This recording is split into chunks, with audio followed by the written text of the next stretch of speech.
Hello साथियों। Group 13 तक हम लोग सब कुछ कंप्लीट कर लिए हैं प्रीवियस वीडियो तक। तो आज का टॉपिक जो है पी ब्लॉक में हम लोगों का है ये ग्रुप 14 यानी कि कार्बन परिवार के तत्व हम लोग कह सकते हैं, है ना। कार्बन परिवार के तत्व के बारे में हम लोग आज अध्ययन करेंगे। ठीक, तो एक एक करके हम लोग इसको थोड़ा सा देख लेते हैं। वैसे यहाँ आपको देखने को मिलेगा कि कार्बन परिवार में कौन कौन से एलिमेंट जो हैं वो सामूहिक रूप से कार्बन परिवार के तत्व कहे जाते हैं। तो इस ग्रुप 14 में कार्बन के अलावा सिलिकॉन है, जर्मेनियम है, टिन है और लेड।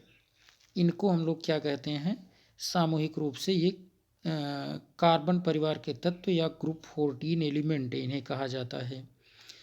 कार्बन तत्व जो है वो भूपर्पटी मतलब भूमि की सबसे ऊपरी परत में पाया जाने वाला ये 17वां अतिबाहुल्य तत्व है। मतलब 17वां यह तत्व है जो अधिक मात्रा में पाया जाता है। यह तत्व प्रकृति में स्वतंत्र व संयुक्त अवस्था में दोनों ही बहुतायत में पाया जाता है। स्वतंत्र अवस्था में भी पाया जाता है और संयुक्त अवस्था में भी पाया जाता है। ठीक, इसके अलावा कार्बन तत्व मुक्त अवस्था में कोयला, ग्रेफाइट तथा हीरा, डायमंड में मिलता है, जबकि संयुक्त अवस्था में कार्बन तत्व धातु, कार्बोनेट, हाइड्रो कार्बन तथा वायु में कार्बन मोनोऑक्साइड व कार्बन डाइऑक्साइड 0.03% कार्बन डाइऑक्साइड ये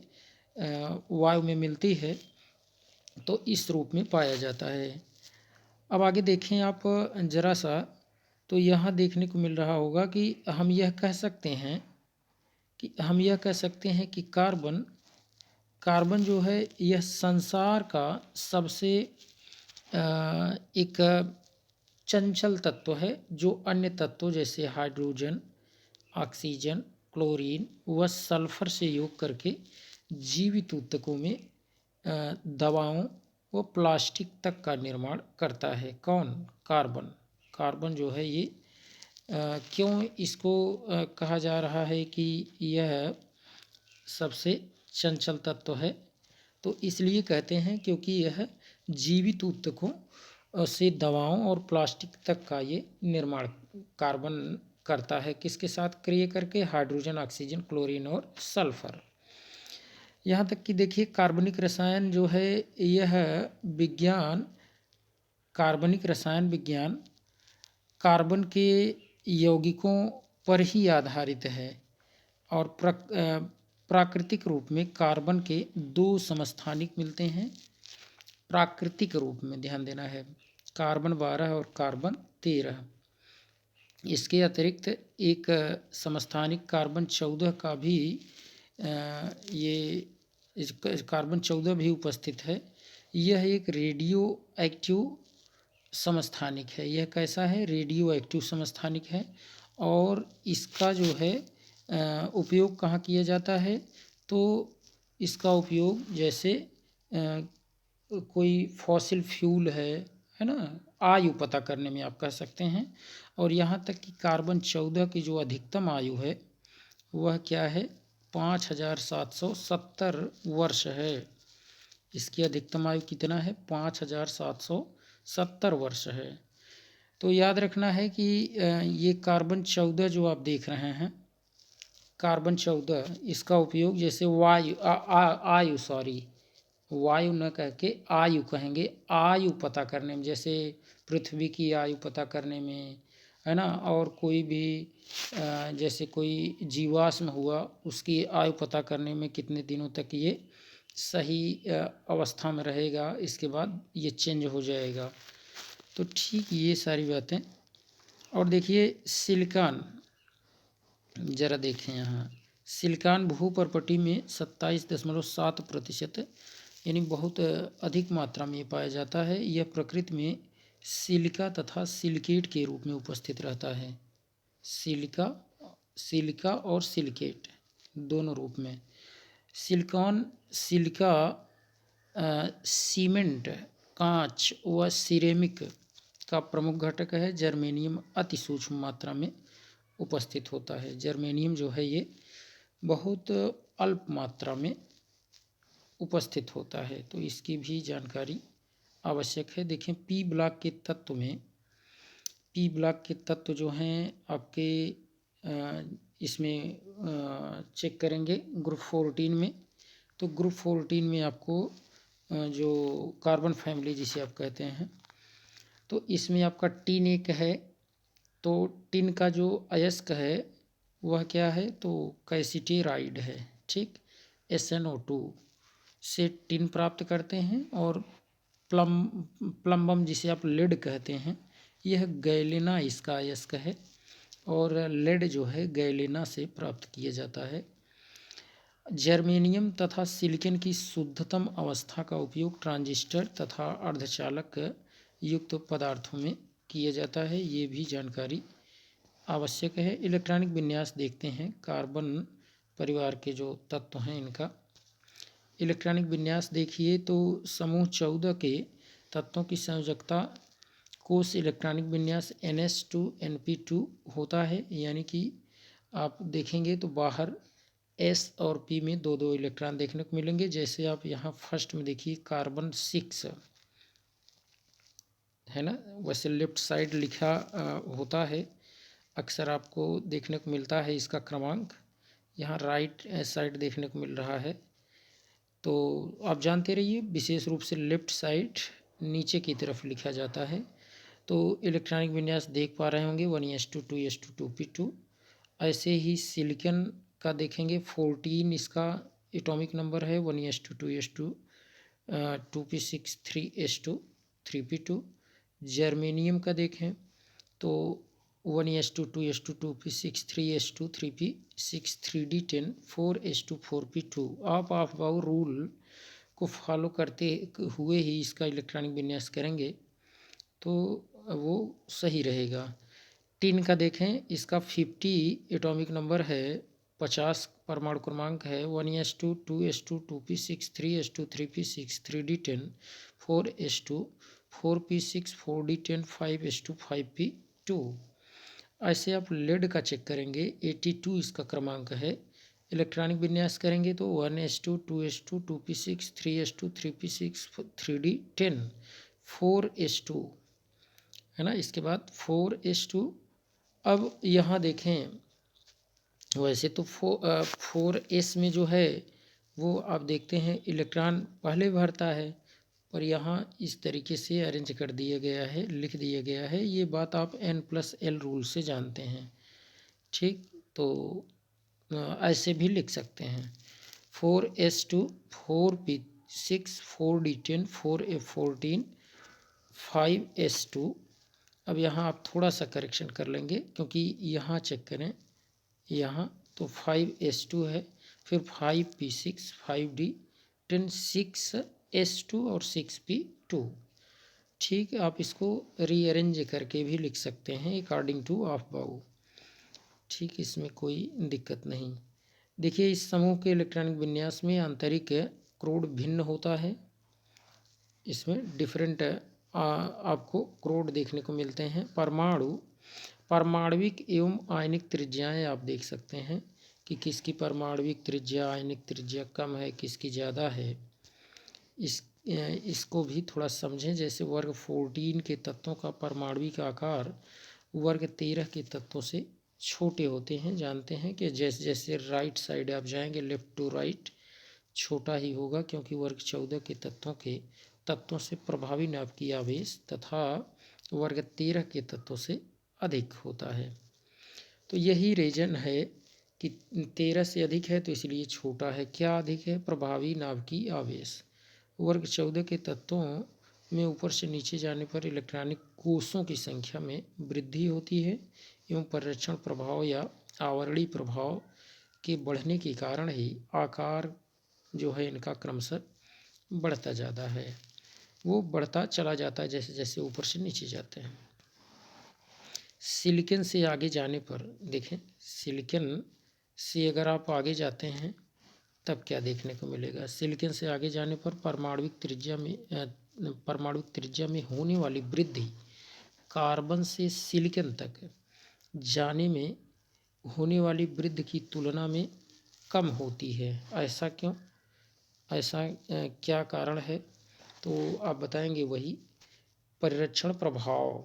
ठीक है, इसका मुख्य कारण एस व पी कक्षकों की तुलना में डी व एफ इलेक्ट्रॉनों का आवरणीय प्रभाव, जिसे आवरणीय प्रभाव भी कहते हैं या परिरक्षण प्रभाव, वो क्या है, दुर्बल होता जाता है।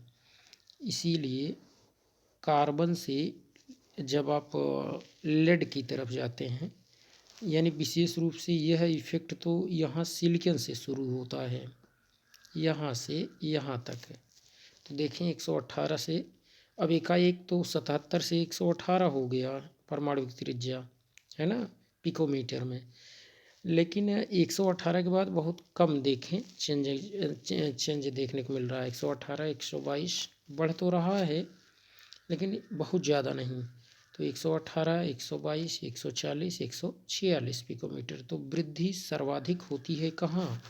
वृद्धि सर्वाधिक देखें 77 से 118 तक पिकोमीटर, यहाँ तक जो है पिकोमीटर में, यहाँ ज़्यादा वृद्धि हुई। और वृद्धि अब आगे जब जाएंगे सिलिकॉन से लेड तक तो वृद्धि बहुत कम देखने को मिल रही है। ठीक, देखें वर्ग 14 के तत्वों की आयनिक त्रिज्याओं के मान, देखिए वर्ग 14 के तत्वों की आयनिक त्रिज्याओं के मान वर्ग में ऊपर से नीचे चलने पर क्रमशः बढ़ते हैं और कार्बन व सिलिकॉन +2 ऑक्सीकरण अवस्थाएं प्रदर्शित नहीं करती, जबकि जर्मेनियम, टिन व लेड जो हैं वो +2 ऑक्सीकरण अवस्था प्रदर्शित करते हैं। तो ये भी थोड़ा सा जानते रहिए कि जैसे जैसे ऊपर से नीचे आते हैं तो वही आवरणीय प्रभाव कहिए या परिरक्षण प्रभाव कहिए, इसके कारण +2 ऑक्सीडेशन स्टेट जो है वो ज़्यादा स्टेबल होता है। कहाँ? तो आप बताएंगे +2 ऑक्सीडेशन स्टेट यहाँ नीचे की तरफ, यानी यहाँ लेड पर ज़्यादा स्टेबल होगा। और अगर आपसे पूछा जाए कि यहाँ कार्बन पर कौन ज़्यादा स्टेबल होता है तो +4 ऑक्सीडेशन स्टेट ज़्यादा स्टेबल। अब यहाँ आपको देखें त्रिज्या में भी आपको यहाँ ऐसे देखने को मिल रहा होगा। M2 प्लस की त्रिज्या ज़रा देखिए यहाँ देखें, और M4 प्लस की त्रिज्या देखें, तो दोनों आपको पिकोमीटर में यहाँ दिखाया गया है, देखिए। लेकिन ये है कि जैसे जैसे अगर आप ऊपर से नीचे की तरफ जाते हैं वो तो त्रिज्या तो बढ़ ही रही है ना, चाहे वो M2 प्लस की हो चाहे M4 प्लस की हो। बट अगर कार्बन का चेक करेंगे तो +4 ज़्यादा स्टेबल, याद रखना है, और लेड का +2 ज़्यादा स्टेबल है। ठीक, और इसमें तो आपको ये देखने को मिलेगा, जैसे आयनन देखें, आयनन एंथैल्पी, आयनन एंथैल्पी ज़रा देखिए वर्ग 14 के तत्वों की प्रथम आयनन एंथैल्पी का मान वर्ग 13 यानी 13 के तत्वों से अधिक होता है, छोटा आकार हो जाता है इसीलिए। और साथ ही साथ वो प्रभावी नाप की आवेश भी बढ़ता है, ये भी रीजन है। इन तत्वों में भी आंतरिक क्रोड इलेक्ट्रॉन का प्रभाव परिलक्षित होता है। मतलब आप कहेंगे कि ये जिसे आप कहते हैं परिरक्षण प्रभाव, इसमें भी देखने को मिलता है। वर्ग 13 और 14 दोनों में देखने को मिल रहा है। और आगे देखें पॉइंट, सामान्यतः वर्ग में ऊपर से नीचे, सामान्यतः वर्ग में ऊपर से नीचे जाने पर आयनन एंथैल्पी का मान क्रमशः घटता जाता है। क्यों? तो क्योंकि आकार वर्ग में क्रमशः बढ़ता जाता है, यही रीजन है। और जब आकार बढ़ेगा तो आप जान रहे हैं नाभिक से जो इलेक्ट्रॉन बाह्यतम कोश में होंगे वो डिस्टेंस बढ़ेगी, जिससे आकर्षण घटेगा। ठीक, यही रीजन है। ये आयनन इंथैल्पी जो है वो क्रमशः घटती है, कम ऊर्जा देना पड़ता है, इलेक्ट्रॉन इजीली निकल जाता है। देखिए, वर्ग में ऊपर से नीचे चलने पर आयनन इंथैल्पी का मान क्रमशः निम्न प्रकार का होता है। आप देख सकते हैं, जैसे यहाँ देखें,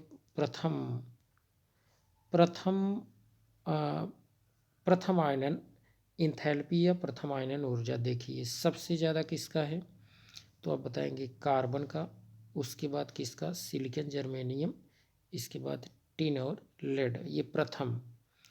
अब जरा द्वितीय आयनन इंथैल्पी का मान यहाँ चेक करिए, देखिए कुछ आपको भिन्नता देखने को मिलेगी, है ना। कार्बन का तो सिलिकॉन से ज़्यादा, लेकिन सिलिकॉन से भी जर्मेनियम का ज़्यादा, और टिन से भी जर्मेनियम का ज़्यादा, और लेड का टिन से ज़्यादा, तो ये जानते रहिए।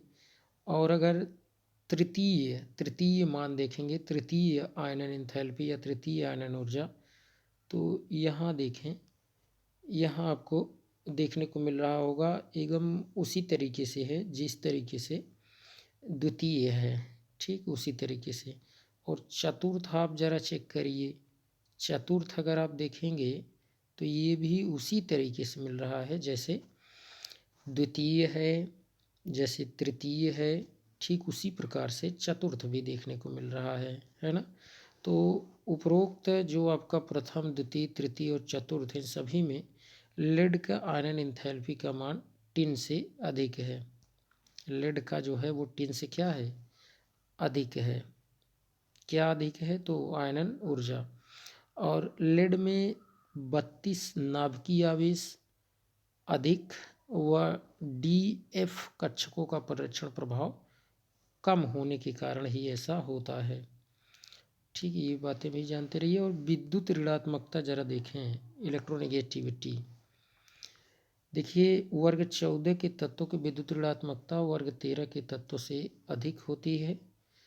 वर्ग 14 के तत्वों में प्रभावी नाभिकीय आवेश अधिक व आकार छोटा होने के कारण ऐसा होता है।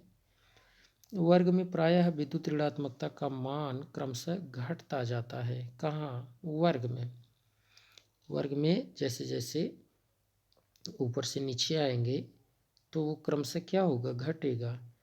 लेकिन यहाँ थोड़ा सा समझिए, जैसे सबसे ज़्यादा विद्युत ऋणी कौन है, तो आप बताएंगे सबसे ज़्यादा विद्युत ऋणी कार्बन।